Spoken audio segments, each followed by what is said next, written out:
Hi there, I'm Eliana from Everyday Crystal Magic, and we are on the third video of the Chakra Crystal series. And we have seen so far how not all chakra crystals are created the same. In this video, I'll talk about crystals for the third chakra or solar plexus. If you have a chakra kit, those are the yellow ones, and if you don't have a chakra kit, you probably have citrine, which is from the quartz family. Like in the previous videos, it is my intention that what you learn today helps you choose your third chakra crystal in a way that works best to address any issues, and if you need to, seek the help you need in other healing modalities. I also want to give you choices that are not citrine because we don't want to exacerbate any imbalance with the amplifying effect of quartz. And one more thing about citrine with this crystal, the heat is on. So let's talk a little bit about the solar plexus of third chakra. This is our center of power, confidence, self-esteem, and sense of control. The associated element is fire, and the platonic solid is the tetrahedron. How do you pick a crystal? Depending on the imbalance.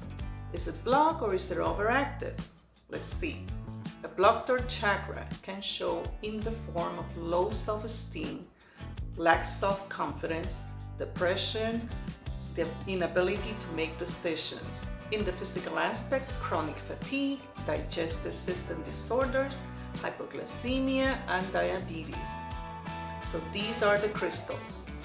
Yellow topaz or imperial topaz for willpower and to believe in yourself. It helps to release negativity in the physical aspect. It helps with everything metabolic and the digestive system. Golden calcite or honey calcite for clearing all energy patterns and reach out for your own personal power. It helps with depression and in recovering from abuse. It also helps to understand power and leadership. Now let's talk about overactive solar plexus indicators. Those are aggressive behavior, controlling, power hungry, competitive, hasty or impulsive decision making. Again, let's bring in the nurturing energy of the jaspers. Yellow jasper for inner strength, mental clarity, insight, and positive communication with others. It supports you in stressful situations. Chrysoprase. The name in Greek means golden apple. I personally like chrysoprase for the solar plexus because I feel it's a good bridging stone between this and the heart chakra.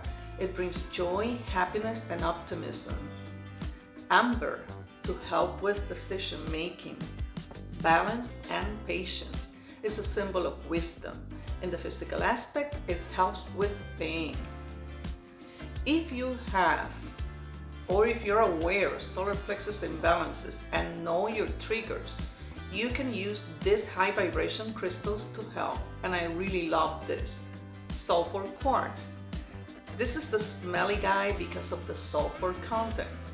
When you need help in finding what drives you, that energy that jumpstarts everything inside you, this is your crystal. The other one, lemon quartz, to help reduce anxiety and bring optimism. Now, how to use this? Like in the previous videos, if you want these crystals in your sacred space, you can get them in the shape of a tetrahedron or make a crystal grid with them. For how to make the grid, you can sign up for the free class in the link below. You can charge your crystals with intention, but if you want to take advantage of powerful energies for the solar plexus, charge it with the energy of the sun, especially this time of the year. Be careful to not overexpose them because of overheating and also because the color can fade. Always remember, set aside these crystals and charge them for this job. If you are done with them, Remember to clear the programming, and if you feel a cleansing is needed, trust your intuition, go ahead. Check the description below for videos on this subject and affiliate links too. Thanks for watching, and I'll see you in the next one.